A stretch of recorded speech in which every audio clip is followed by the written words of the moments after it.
बिस्मिल्लाहिर्रहमानिर्रहीम अस्सलाम वालेकुम। क्या हाल है सोना? ठीक ठाक हो बालो? उम्मीद करना कि सारे बालों से अल्लाह ताला सो सारे की अपने हिफ्ज़ मान च रखा है। व्यूअर्स तकने पे हमारा family YouTube channel AK2PK vlogs का समिर खान नाल व्यूअर्स इस्लाम खलते आवा खलका बात तो जासे सो थोड़े अगे नहीं होना था। अगे कल टैक्स लेना पंप बचना हुआ है, उसने सामने जो यू टर्न है व्यूअर्स उत्थे जो है एक गड्डी का एक्सीडेंट होया हुआ है। ऐसा तकने पे सामने जो ना एक कल टैक्स लेना पंप है, तो इस तू जैसे जरा ना तुसा थोड़े जे अगे नहीं हो जितों बन ले साइड पर जरा ना यू टर्न जाना है, तो उससे यू टर्न कोल जरा ना ये गड्डी लगी है। ऐसा सामने तक सकने सो काफ़ी रश वगैरह पे या बंदे अल्हम्दुलिल्लाह बची गए।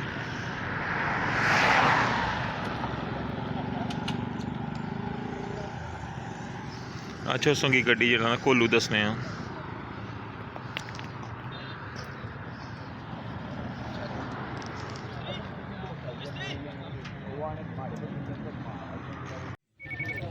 व्यूअर्स ये तकने पे कि हुंडा गड्डी है और राती तकरीबन 7 बजे ना टाइम है, तो ये जरा एक्सीडेंट होया हुआ है। वो ओवर स्पीड गड्डी सी, तो जरा ना फुटपैरी ने नाल लगने नाल जरा ये गड्डी जड़ी है ये उल्टी की सी।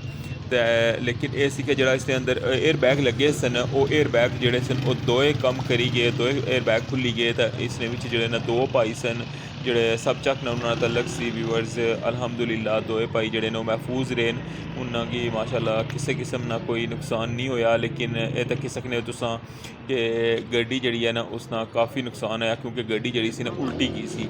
तो अल्लाह ताला उन्होंने दोवां भाइयों की महफूज रखा हुआ है। तो ये तक सकने उसा कि गड्डी ने जरा ना संगी में दसन लगे हैं कि छत भी जरा पिलर वगैरह और फ्रंट तो जरा ना ये गड्डी जड़ी है कितनी डैमेज हुई है। काफ़ी बड़ी तादाद जी है तक सकने उस इतना लोगों की मौजूद है। बैक स्क्रीन भी उस तक सकने हो कि गड्डी नहीं टुटी हुई है। तो फिर जो इतना मुकामी लोग सन उन्हें फौरन जरा ना इस गड्डी की जरा सीधिया किया, तो सीधिया करी के जरा उन्होंने दोवां भाइयों की गड्डी चो बाहर कढ़िया।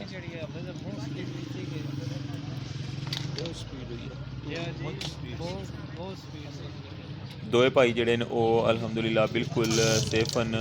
तो जरा बाकी तुस तक्की सकने हो कि मौके पर जरा ना गड्डी नी क्या हालत है। काफ़ी बड़ी तादाद इत्थै मौके पर जड़ी है ना वो पहुंची आई, तो उन्हें जरा ना आमने साथ जरा ना गड्डी की पहले सीधिया किया हुआ है, तो मुड़ी के जनाब ना उन्होंने दोवां भाइयों की बाहर कढ़िया हुआ है।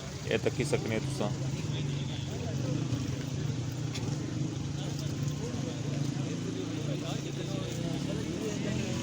मेन कोटली रोड पर व्यूअर्स ये हादसा होया हुआ है। जैसे सो खलकाबाद वाले पासों जिला अशने हो चुंगी ली साइड व्यूअर्स, तो जैसे कल टैक्स पंप जरा क्रॉस करने तुम, तो ये जरा यू टर्न जरा ये काफ़ी टाइम तुसें पता कि बंद भी रहा हुआ है। इतों जरा ना फिर अगू एक नवा यू टर्न बनाया से जितों तुम बन वाली रोड पर टच होनी हो डंपर वगैरह उधर मुड़ने, तो उसने बिल्कुल बराबर जरा ना इतना हादसा पेश आया हुआ है।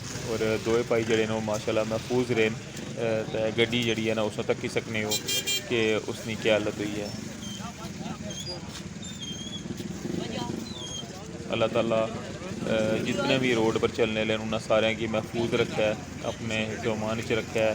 तो तक ही सकने तुसा कि जी ओवर स्पीडिंग है उसना कितना बड़ा नुकसान होया और कितना अल्लाह ताला निजात ने करम होया कि दो भाई जड़े ने वो महफूज रहे। काफ़ी बड़ी तादाद जी है ना इतना मेन रोड है इधर है। तो तक्की सकने तुसा कि ये जिला गड्डी उल्टी है, तो फिर मुड़ी के गड्डी काफ़ी दूर तक जी है ना वो गड्डी रगड़ी भी गई है। ये तक्की सकने तुसा।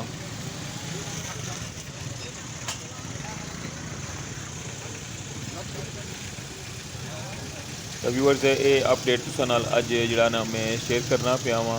तो ये अज ना ही वाक़या हुआ है, राती तकरीबन 7 बजे ना टाइम सी। तो मैं सोचा कि कियां ना अपने जो तकने लेन उन्होंने नाल ये वीडियो जी है ना वो शेयर की जाए। इस नाल मिगी अज ने ब्लॉग की इजाज़त दियो। अपना ख्याल रखे, अल्लाह सुनने वाला।